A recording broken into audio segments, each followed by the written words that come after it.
iya bino ndeko yeyo aye lisusu. Artiste, styliste, modéliste, créateur. Moye kolepe molakisi. Mwana azali mosali na ye molobela ya wenzambe. Lumière Kambolo. Voilà. Merci na koyamba ngai na bandako na bino, na ba TV, na ba Facebook na bino, na ba téléphone na bino, na ba iPad na bino.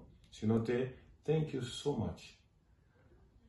Na pesi sou merci na ba abonné na biso nyonso, pe na bandeko banso bazo soutenir biso na kutia ba commentaire. To pesi bino vraiment merci ya solo.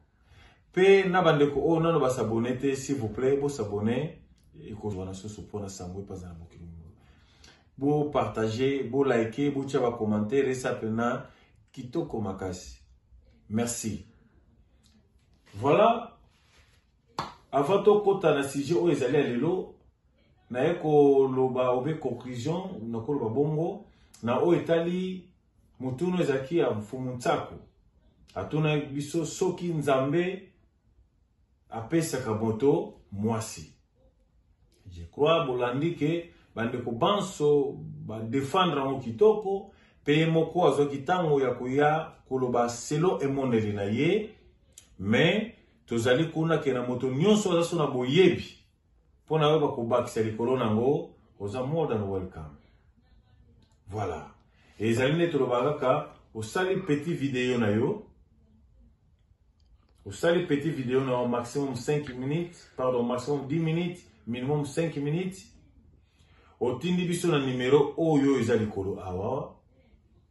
Biso toko zwa vidéo na yo, toko postango na YouTube pour na intervention na yo.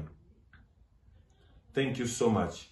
Mais na point de vue o ngana ko pesa ya ngai, ndeko de ya so lingi mwasi na modele na yo moko. Ekozala mien. Zwa libala na yo, chama communion na ya wenzambe ekozala malamu. Wana c'est le conseil na ngai. Mais moto na moto aza na emoneli na ye. Merci. Si j'ai lelo oye memi biso awa na poko lelo, to na journal lelo yo, ezali makila ma Yesu. Eyai kosala nini awa ose. Makila ya Yesu Kristo misala nango ezalaki nini awa ose. Ekokisa misala na yango to nano ekokisa mate. Mibeko nini Yesu atikelaki biso to belela makila ma Yesu toti. Ba apotre babelelaki makila ma Yesu toti.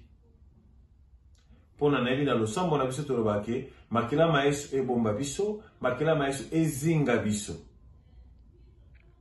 Eza biblique to non. Topesi tango pa na bino. Lokola momesano topesaka 6 jours. Toyeba koyanola. O ezali emoneli na biso to ya bino. O Bible zo recommande biso. Na 7e jour tokoya kopesa pe o ezali parti ya makanisi na biso par rapport ya motuna ya lelo. Makila ma Yesu. Esengeli tobelela kango tote. Losambo wana tozongo na Bible tote.